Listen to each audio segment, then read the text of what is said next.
Përshëndetje të nderuar shikues, jeni me edicionin e lajmeve në Radio Televizionin e Kosovës. Krye diplomatja evropiane Kaja Kallas sot vjen në Kosovë në kuadër të një turneu që ka nisur në Ballkanin Perëndimor. Gjatë vizitës në Kosovë, përfaqësuesja e lartë e BE-s do takohet me drejtues të partive politike dhe të organizatave të shoqërisë civile, thuhet në njoftimin e BE-s. Ajo do të mbajë sot një konferencë për shtyp në shtëpinë e Evropës. Kallas do të vizitojë edhe EULEX-in, si dhe do të takohet edhe me komandantin e KFOR-it Enrico Barduani.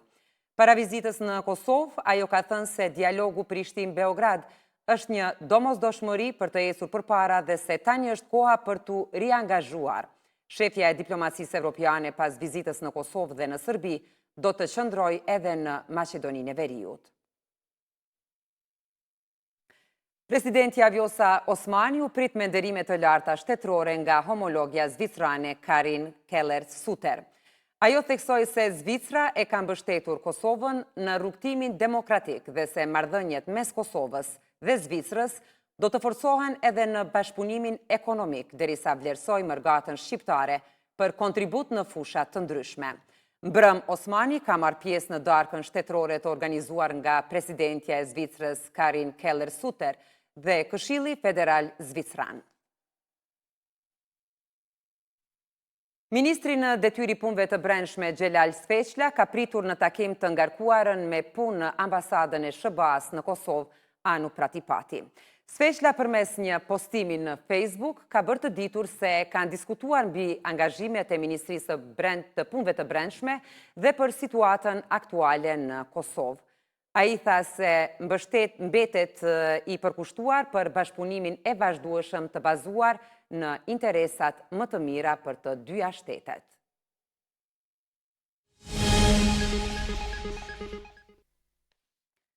Policia ka ndaluar 3 persona dhe ka sekuestruar materiale me përmbajtje nacionaliste në Graçanic. Sipas njoftimit të policisë, mbrëm rreth orës 23:30, një njësi e policisë rajonit të Prishtinës ka identifikuar dhe ndaluar një automjet me targa të Serbisë. Rasti është trajtuar në bashkëpunim me prokurorin dhe ndaj të dyshuarve është inicuar hetim në drejtim të veprës penale, nxitje urrejtjes, përçarjes, mos durimit kombëtar, racor, fetar apo etnik, thuhet në njoftimin e policisë. Të dyshuarit janë shoqëruar në stacionin policor të Graçanicës, ku janë ndërmarrë të gjitha veprimet e nevojshme procedurale. Policia e Kosovës sot në orët e hershme të mëngjesit ka realizuar një operacion. Sipas njoftimit, 2 persona janë arrestuar. Operacioni policor ka përfshirë 2 raste të ndara, që kanë rezultuar me 3 kontrolle të vendbanimeve në Fushë Kosovë dhe Malishev, si dhe 2 arrestime të personave të dyshuar për përfshirje në nxitje të përçarjes dhe të mosdurimit dhe shpërndarje të propagandës dhe të ideologjisë për organizata terroriste, duke përdorur rrjetet sociale. Punëtorët e kompanisë rajonale të mbeturinave pastrimi ka nisur grevën para komunës Prishtinës. Organizatorët kanë thënë se greva do të zgjasë deri në realizimin e kërkesave të tyre.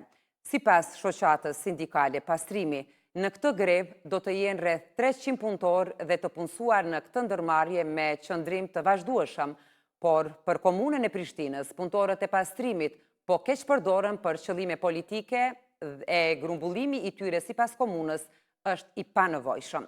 Në reagim, komuna rithekson se kryeqyteti ka nënshkruar kontratën me kompaninë regionale të pastrimit në vlerë prej 1,5 milion euro për mirëmbajtjen dhe pastrimin e hapësirave publike në qytet dhe se presin nënshkrimin e kësaj kontrate edhe nga kompania regionale pastrimi, me qëllim që punëtorët t'i kthehen punës dhe angazhimit të tyre në kryeqytet.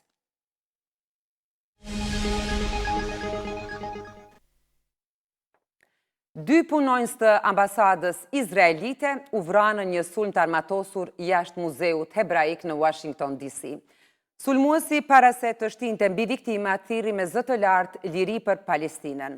Ngjarja ka shkaktuar reagime të forta ndërkombëtare dhe shqetësim për rritjen e antisemitizmit. Një ngjarje tragjike ndodhi në mbrëmjen e së mërkurës në Washington DC, kur dy punonjës të ambasadës izraelite u qelluan për vdekje jashtë muzeut hebraik të Kryeqytetit. Sipas policisë, sulmuesi identifikuar si Elias Rodriguez, 30 vjeçar nga Chicago, bërtiti liri për Palestinën pas të shtënave dhe më pas hyrjen e muze ku u ndalua nga sigurimi. Shefja e policisë metropolitane Pamela Smith deklaroi se incidenti duhet të ketë qenë i qëllimshëm.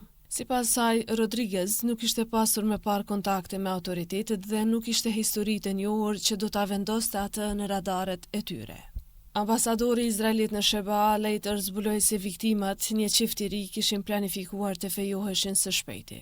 Presidenti amerikan Donald Trump e dënoi sulmin si një akt antisemitik. Ai shkroi në rrjetet sociale se këto vrasje të tmerrshme në DC, të bazuara qartësisht në antisemitizëm, duhet të ndalen. Sekretari i Shtetit Marco Rubio në një postim në X premtoi se autorët do të ndiqen dhe do të përballen me drejtsinë.